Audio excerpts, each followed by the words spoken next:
A few years ago, I was taking a short walk in the woods off the beaten path and smelled this really irresistible sweet smell. Being nosy, I pushed back some undergrowth to take a look and found a dead body. The guy had obviously been there for a while and didn't look too good, all swollen, green and black with various liquid bits.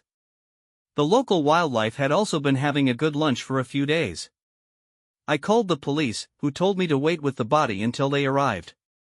Being in the middle of nowhere, it took a while for them to arrive and it got dark and I just sat with him in the dark for a long time. It turned out that he had committed suicide. For a long time after that, I had dreams about him and he was talking to me and not very nice things. Mostly about how he was angry, I had disturbed his resting place, and he wanted me to commit suicide. Maybe it's just my imagination, but things were pretty disturbing at the time. He still appears in my dreams from time to time and will no doubt be tonight after I type this. The dreams never truly stopped. They came less frequently, sure, but when they did, they were vivid, suffocating things that left me drenched in sweat and gasping for air. He was always there, the man I found in the woods. His bloated, discolored face twisted in expressions I couldn't quite decipher: rage, sorrow, desperation. Sometimes he whispered. Sometimes he screamed. Always, he wanted me to join him. I tried to forget. I tried therapy, meditation, even burning sage in my house like one of my more spiritually inclined friends suggested. Nothing worked. If anything, acknowledging his presence seemed to give him more power. So, I did the only thing I could: I pretended it wasn't happening. I forced myself to move on. Until the dreams changed. One night, instead of seeing him in the same shadowy, undefined space, I was back in the woods. The same woods where I found him. But something was different. There was movement in the trees, whispers in the wind. It felt like I was being watched. And then, I saw him, not just the twisted corpse that had haunted my nightmares, but something more. He stood before me, whole, alive. But his eyes, those weren't right.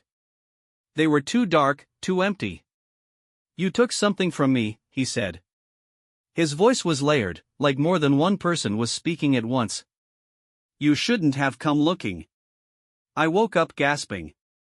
But the worst part? My room smelled sweet. The same sickly sweet scent I had noticed in the woods when I first found him. I tried to shake it off as a lingering trick of the mind, a memory tangled up in my senses. But the smell didn't fade. It lingered. It followed me. At work, in my car, even in the shower, the scent of decay and something strangely pleasant wove itself into my world. I couldn't escape it. Then, things started moving in my apartment. At first, it was small things: keys vanishing from the counter, only to appear in the freezer. Books slipping from the shelves when I wasn't looking.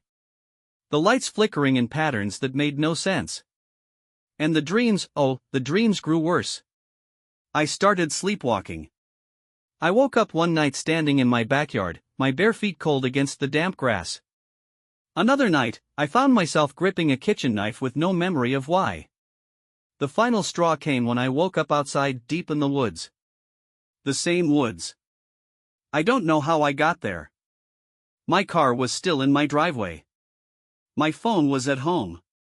But I was there, barefoot, in my pajamas, standing in the exact spot where I had found his body. And I wasn't alone. The shadows moved between the trees.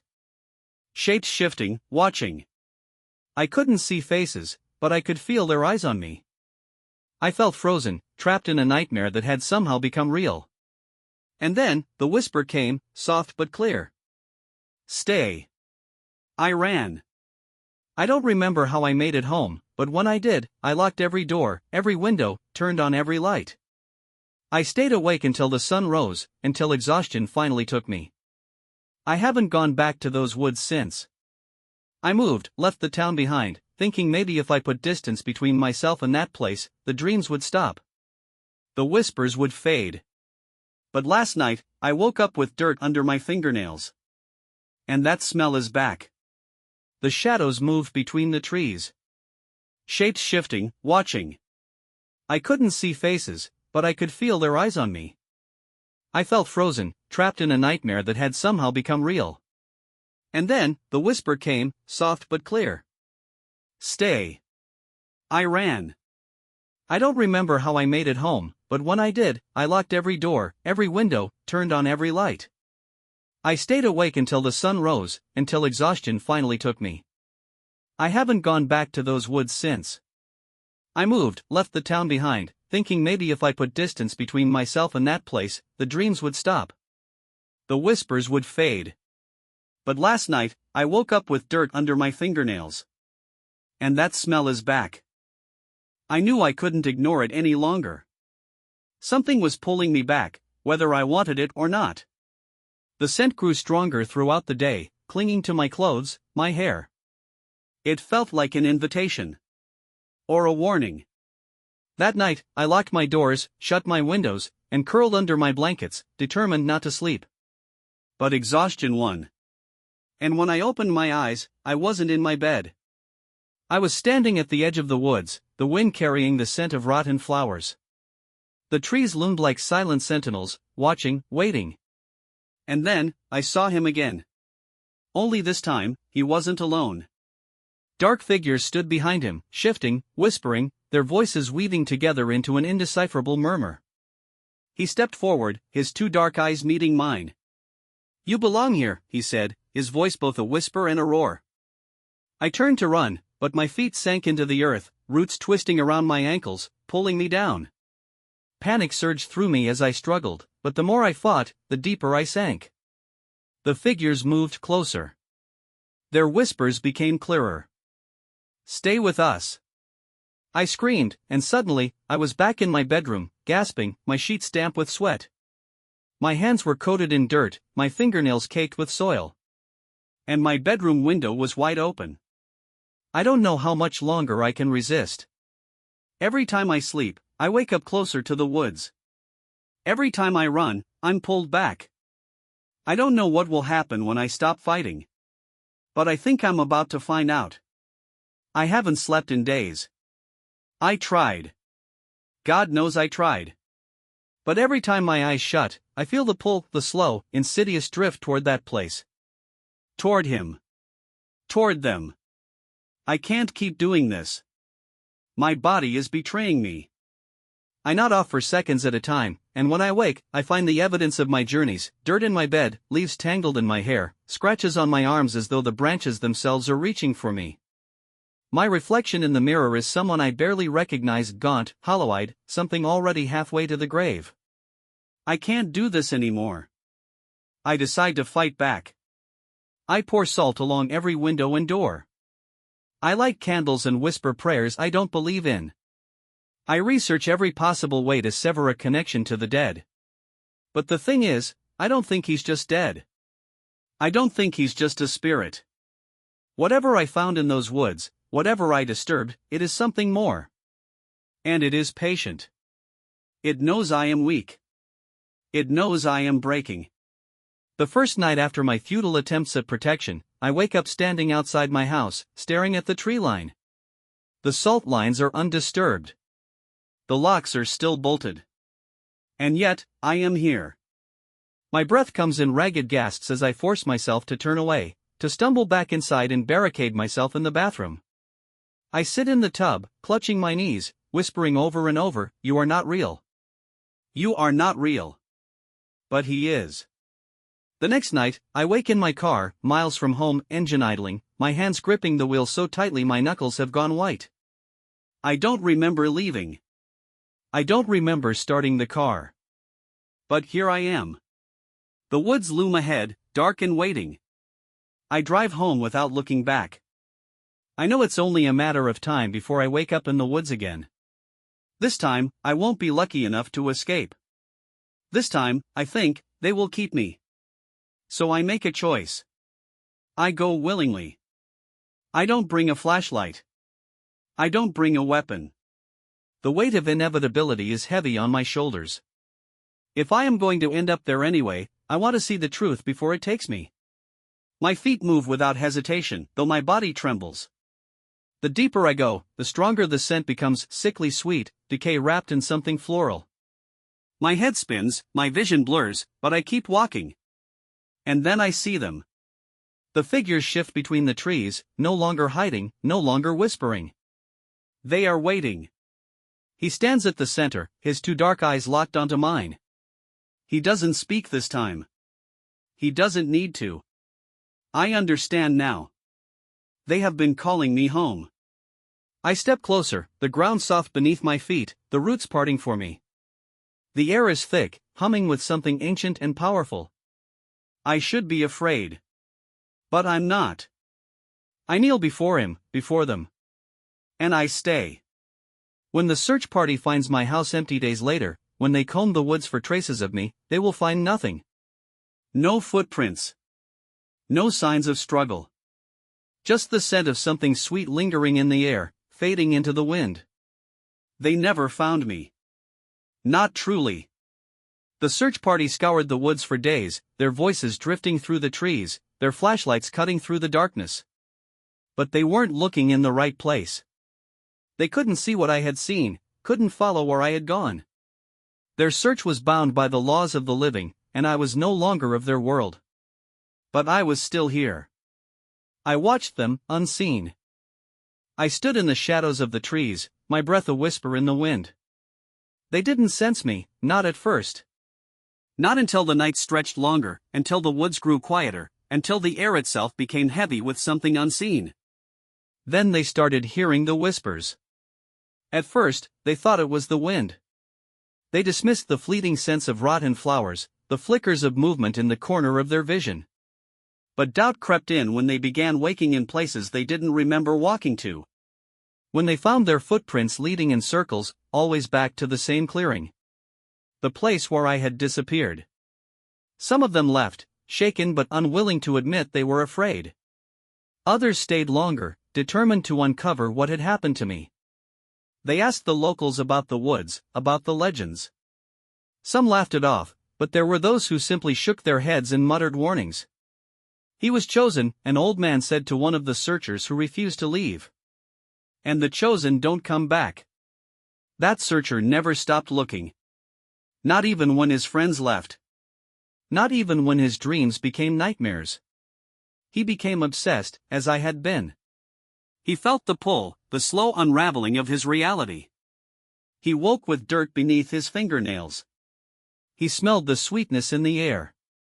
And then, one night, he saw me. He didn't recognize me at first. I wasn't the person they had searched for. My skin had taken on the pallor of the trees, my eyes were dark as the hollow spaces between the branches. I had become something else, something old. Something waiting. I watched him, silent. He trembled, his breath uneven. "What are you?" he whispered. I tilted my head, considering. I tried to remember my name, the feel of my own skin, the sound of my own voice. But those things had been taken from me, stripped away by the whispers and the waiting. I was not him anymore. I was not anyone. "You shouldn't have come looking," I finally said. My voice was layered, like more than one person was speaking at once. His breath hitched, and he turned to run. But he wouldn't get far. The woods wanted him. They had already marked him. The figures began to stir in the trees, shifting between the spaces where light couldn't touch. I stepped back into their embrace, becoming one with them, feeling their whispers surround me like a lullaby. He screamed. The sound echoed through the woods, but no one heard. No one who could help him. By morning, the search was over. Another name added to the list of those who had vanished. Another whisper in the trees. The town spoke in hushed voices, but no one went looking again. Because they knew. We were always waiting. And the scent of something sweet lingered in the air. As the search party dwindled, the air around the woods grew colder, thicker, as if the trees themselves were holding their breath. It had been days since the disappearance, but the tension in the town hadn't eased. The whispers in the woods had spread like wildfire. Some dismissed it as superstition, others as something far more real. The old man who had spoken of the chosen ones was found in his home, staring at the wall, unmoving, with dirt under his fingernails. His mouth was open as if he had tried to speak, but no words came out. Yet, life in the town continued. The world outside the woods moved forward, oblivious to the horrors hidden just beyond the treeline. The disappearance became another unspoken memory, lost to time, as all things eventually are. But I stayed, waiting, always waiting. One night, when the air felt too heavy to breathe and the moon hung low like a silent observer, something shifted in the woods. A new presence had arrived. A fresh face, a man who was as unaware of the curse as the others before him. His footsteps were tentative, hesitant as he wandered along the overgrown trail, searching for answers no one should seek. He was drawn, just like I had been. Drawn to the woods by a force he couldn't name, nor understand. It was as if the trees were calling to him, the sweet scent of decay and flowers hanging in the air like a promise. I watched him from the shadows. His eyes were wide, filled with confusion and dread as he stepped closer to the clearing, the very place where I had disappeared, where the figures waited, where I had finally surrendered. He paused, looking over his shoulder as if he sensed something unseen, something not quite right. The whispers started then, faint at first, carried on the wind. But they grew louder, more insistent, as the ground beneath his feet began to shift. The roots reached up, curling like fingers, wrapping themselves around his ankles. His breath caught in his throat, and his heart pounded in his chest, but still he didn't turn back. He couldn't. The pull was too strong. I stepped out from the shadows, the chill of the night seeping into my skin. I stood before him, but I was not who I once was. I was something older now. Something of the woods. His eyes locked onto mine, and for a moment, he seemed to recognize me, though not as the person I had been, not as the one who had once lived in the town. He saw me for what I had become, a part of something larger, something eternal. "You came," I whispered. My voice was no longer my own, layered with the sounds of the others who had joined us in this place. "You shouldn't have come." His body trembled, and his legs shook beneath him. He opened his mouth to scream, but no sound escaped. His lips were pale, and his eyes darted frantically toward the shadows. The figures were coming. They had sensed him, like they had sensed me all those years ago. Their movements were fluid, unearthly, slipping between the trees like smoke. They circled him, each one a dark shape with no face, no name. They had no need for such things. They only needed him. "No, no." His voice cracked as he fell to his knees, clutching the earth as if it could somehow save him. But it wouldn't. The woods did not release those they called. It only took, and it never gave back. The roots tightened, pulling him further into the ground. His body sank deeper, and the whispering grew louder, merging with the otherworldly murmurs that filled the air. I watched, detached, as he became one of us, lost, forgotten, bound to the trees, to the soil, to the endless waiting. The scent of decay and flowers intensified, thick with the promise of new life that could never grow.